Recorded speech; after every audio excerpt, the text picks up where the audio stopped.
buenos días con todos, con todas, queridas autoridades civiles de aquí de la provincia de Manabí, señor prefecto, señor alcalde, querida María Isabel, señor gobernador, todas las autoridades que nos acompañan. Un saludo muy especial a los medios de comunicación y un saludo enormemente afectivo a nuestro personal de Fuerzas Armadas, a nuestros oficiales, a nuestro personal de tropa que nos acompañan aquí de las tres ramas de las Fuerzas Armadas.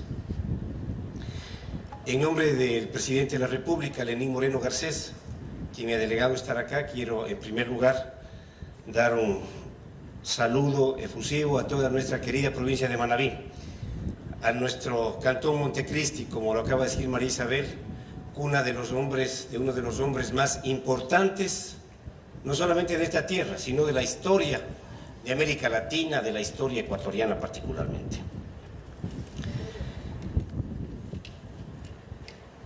El 5 de junio a todos los ecuatorianos nos evoca, nos convoca a tener algunas reflexiones sobre el devenir de nuestra propia historia.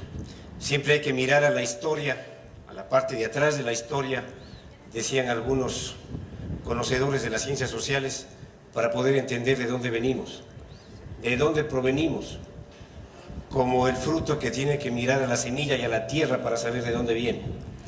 Nosotros no podemos olvidar el pasado, no podemos dejar de entender el pasado, porque de eso no podemos comprender el presente. Sin el pasado no comprendemos el presente, sin el pasado no somos nada en el presente, y mucho menos podemos proyectarnos al futuro. Por eso es que ocasiones como esta nos convocan algunas reflexiones que me voy a permitir plantearlas. Si bien el 5 de junio de 1895 ha sido señalado como el hito de la historia de la Revolución Liberal por la proclama en Guayaquil, este es resultado de un proceso también previo. Son por lo menos 30 años de lucha previas, donde Alfaro le decían el general de las 1000 derrotas. Ahora lo reivindicamos como el general de las 1000 victorias, lo acaba de decir María Isabel. Porque la historia es eso: derrotas, victorias, avances, retrocesos, a ratos empantanamientos.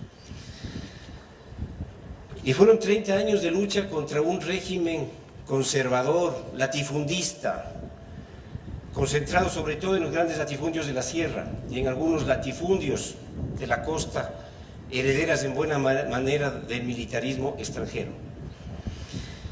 Esa lucha contra ese régimen semifeudal, atrasado en el Ecuador, ¿qué buscaba? Buscaba construir un país unitario, un país con desarrollo económico, un país integrado, y en eso coincidía inclusive con algunos dirigentes opositores conservadores como García Moreno, porque García Moreno también empujó la integración nacional, siendo opositor a García Moreno. Alfaro también continuó con eso, que era una perspectiva necesaria. Y el desarrollo de un país moderno, abierto al mundo, con nuevas instituciones, por lo tanto abierto también al desarrollo de nuevos derechos, a la participación de la mujer, decía María Isabel hace un momento, a la eliminación del concertaje, a todas esas formas absurdas en donde las personas en el régimen hacendatario no eran más que parte de los bienes casi inmobiliarios, y a los indígenas se les vendía como se les vendía al ganado, a las vacas y a los caballos. Y a los indígenas se les obligaba a mantenerse dentro de las haciendas por infinitas deudas que nunca podían pagar, y tenían que estar el padre, la madre, los hijos, los nietos, siendo parte de un régimen que no permitía el desarrollo del país. Ese país injusto, ese país inequitativo, es el que Alfaro con los liberales, los montoneras, con muchos ecuatorianos buscaron siempre cambiar, y para eso se requería también, como se acaba de decir aquí, una institucionalidad distinta, una institucionalidad que con la Revolución Liberal pudo plasmarse en el laicismo, la separación del Estado, la Iglesia, y después de varios años del 5 de junio de 1895, pudo plasmarse recién en la Constitución ecuatoriana de 1906, porque es un proceso. No es que todo comenzó en la Revolución Liberal y en estos cambios de 1895, ni todo terminó. vino con una larga historia y continuó con una larga historia. Y después de la proclama de Guayaquil hubo que dar la batalla de Gatazo, donde por primera vez Alfaro se encontraba cara a cara con nuestros indígenas en una sierra que todavía no conocía, encontrándose cara a cara con un pueblo distinto, con un pueblo que hablaba otro idioma, que tenía otras lógicas, pero que era parte de este Ecuador que ahora lo llamamos multicultural, multidiverso, plurinacional. Y después, en septiembre de ese año, pudo conocer recién la ciudad de Quito y caminar por esas calles de una ciudad de la donde vengo yo, que también nos formó mucho dentro del laicismo y dentro del alfarismo. Yo vengo de una escuela que se llama Escuela Eloy Alfaro. Vengo del Colegio Nacional Mejía, formado por Eloy Alfaro, porque no solamente hizo los normales, también hizo el Colegio Nacional Mejía, el Juan Montalvo, y también desarrolló la escuela militar para profesionalizar a nuestras Fuerzas Armadas. Y esos son hitos fundamentales en la institucionalización. Y después de Alfaro hubo también muchos procesos, no solamente trágicos como los de 1912, sino muchos procesos por el desarrollo de una institucionalidad, de un Estado democrático, de un Estado de libertades. Porque la historia de nuestro país, como toda la historia, es así. Hay momentos, como decía hace un instante, que se avanza, y ha habido momentos de quiebres, en donde la historia de los ecuatorianos se ha ido plasmando del espíritu de muchos de nuestros dirigentes, entre ellos del espíritu de Alfaro.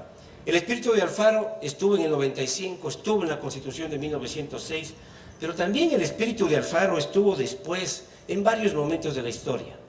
¿Acaso con la Revolución Juliana no estuvo el espíritu de Alfaro para desarrollar la institucionalidad, sobre todo financiera en el país, y después con el gobierno de Ayora para tener por primera vez un banco central en el Ecuador, para tener una sola moneda y que no tengamos monedas en cada una de las grandes haciendas de los latifundios, sobre todo costeños, porque cada hacienda, cada latifundio tenía su propia fuerza y también tenía su propia moneda, ¿no? También su propio territorio. Eso ha sido parte de los cambios. Y el espíritu de Alfaro estuvo también en la Revolución de 1948. Y el espíritu de Alfaro ha estado en los cambios de los años 60, donde participaron todos los ecuatorianos, también Fuerzas Armadas, en momentos difíciles, como en el 63-66, de una dictadura militar con un tinte, digamos, conservador, pero que contradictoriamente empujó la primera reforma agraria en el Ecuador. Y después, en los años 70, cuando el gobierno de Velasco Ibarra, con el decreto 1001, volvió a ampliar condiciones para mejorar las condiciones de vida en el campo. Y es bueno recordar cuándo Velasco Ibarra, o por qué Velasco Ibarra se motiva a la generación del decreto 1001. Porque se encontró en Chimborazo con una situación que le conmovió. Y esa situación tenía que ver con que les acababan de capturar a dos indígenas que habían huido de una hacienda, y le acababan de capturar a los indígenas porque era un delito huir de las haciendas, y había que ponerles, cual ganado, el fierro candente en las posaderas para demostrar que son parte de la hacienda. Eso le indignó a Velasco Ibarra en 1970. Todo lo que Alfaro quiso arreglar seguía todavía en 70. Por eso el decreto 1001 contra todas esas formas, recién, ya existía, teníamos 10 años, ¿sí? Recién en la historia moderna seguían existiendo esas formas semifeudales de tratar las relaciones entre los ecuatorianos. Y luego vino un gobierno militar, y el gobierno militar, también con el espíritu de Alfaro, desarrolló nuevamente la institucionalidad. Me refiero sobre todo al gobierno del general Guillermo Rodríguez Lara, y desarrolló muchas cosas que ahora lo hemos heredado también en estos momentos.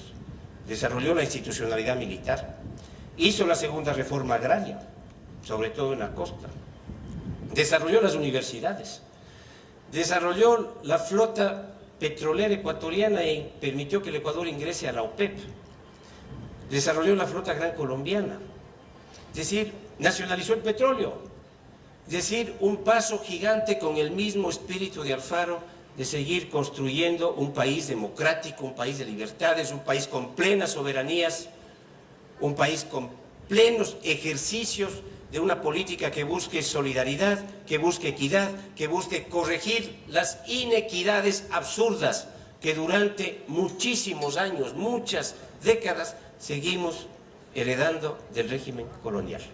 Ese es el espíritu de Alfaro. Yo creo que el espíritu del 5 de junio es ese espíritu, y por eso que hemos podido empujar con fuerza, con unidad, todo este periodo de 10 años. Nos sentimos con ese espíritu alfarista de seguir permanentemente, porque es una tarea que nunca acaba, de seguir construyendo permanentemente un país de solidaridad, de equidad, de libertades, de pleno ejercicio para todos. Porque el Ecuador tiene una sola madera, como decía el presidente Lenín Moreno en el acto de su posesión. Todos provenimos de una sola madera. Esa madera es el Ecuador. Y nosotros, con las diferencias políticas, ideológicas que tengamos, tenemos que reconocernos siempre como originarios de ese suelo, de esa madera, de ese fuego, de esa agua que es este país maravilloso en el que hemos tenido el privilegio de nacer. Y por eso es que, buscando los similares objetivos de Alfaro, seguimos trabajando por el desarrollo de un país plenamente soberano, donde cada cual se siente absolutamente libre para desarrollar y expresar sus ideas, para desarrollar y expresar sus iniciativas productivas, porque buscamos un país productivo.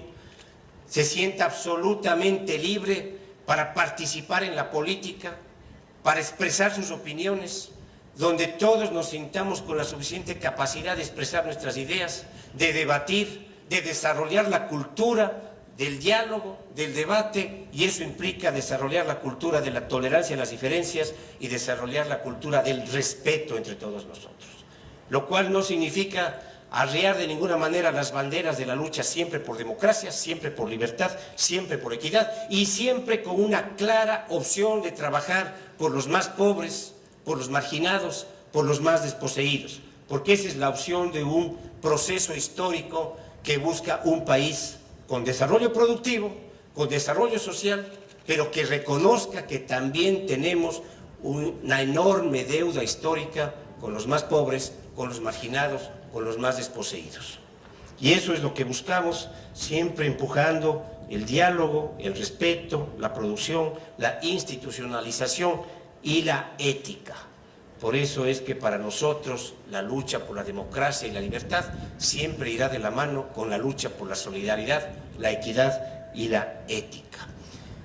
Y ese creo que es el mayor ejemplo de continuidad del espíritu alfarista y del espíritu de la Revolución Liberal de 1895, que ahora nos convoca a su conmemoración. Muchísimas gracias.